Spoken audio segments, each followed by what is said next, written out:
नमस्कार दोस्तों, आज की कहानी है तुलसी का वरदान। एक परिवार में ननंद और भाभी रहती थी। ननंद अभी कुंवारी थी। वह तुलसी जी की बड़ी सेवा किया करती थी, पर भाभी को यह सब फूटी आंख भी नहीं सुहाता था।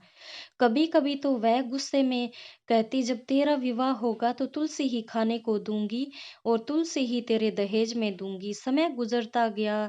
जब ननंद की शादी हुई तो उसकी भाभी ने बारातियों के सामने तुलसी का गमला फोड़कर रख दिया। भगवान की कृपा से वो गमला स्वादिष्ट व्यंजनों में बदल गया। गहनों के बदले भाभी ने ननंद को तुलसी की मंजरी पहना दी तो वह सोने के आभूषणों में बदल गई। वस्त्रों के स्थान पर तुलसी का जनेऊ रख दिया तो वह रेशमी कपड़ों में बदल गया।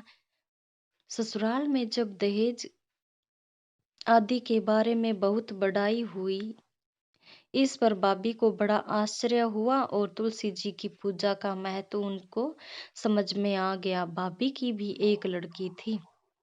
वह अपनी लड़की से कहती, तू भी तुलसी माता की सेवा किया कर, तुझे भी बुआ की तरह फल मिलेगा। वह लड़की का मन तुलसी की सेवा में नहीं लगता था और वह एक दिन लड़की के विवाह का समय आ ही गया। तो भाभी ने सोचा, जैसा व्यवहार मैंने अपनी ननंद से किया जिसके कारण उसे इतनी इज्जत मिली, क्यों ना मैं अपनी लड़की के साथ भी वैसा ही व्यवहार करूं।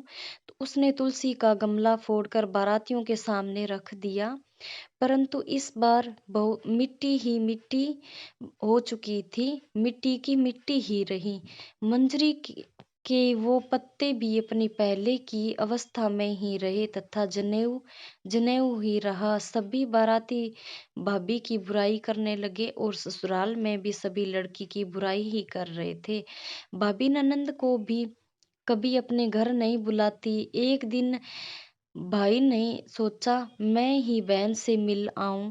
अपनी इच्छा पत्नी को बताई तथा सौगात ले जाने के लिए कुछ मांगा। भाभी ने थैले में ज्वार भरकर कहा, और तो कुछ नहीं है, यही ले जाओ। भाई ने बहन के घर की ओर चल दिया और मन ही मन सोचने लगा, भला बहन के घर कोई ज्वार लेकर जाता है।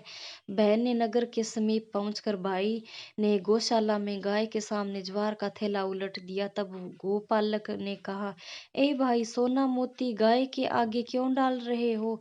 तब भाई ने उसे सारी बात बता दी तथा वह फिर से सोना और मोती लेकर प्रसन्न मन से बहन के घर गया। बहन भाई को देखकर बड़ी प्रसन्न हुई, इतनी प्रसन्न हुई कि वो खुशी के मारे आंसू आ गए थे उसकी आंखों में। तो इस कहानी से यही है कि किसी से घृणा मत कीजिए।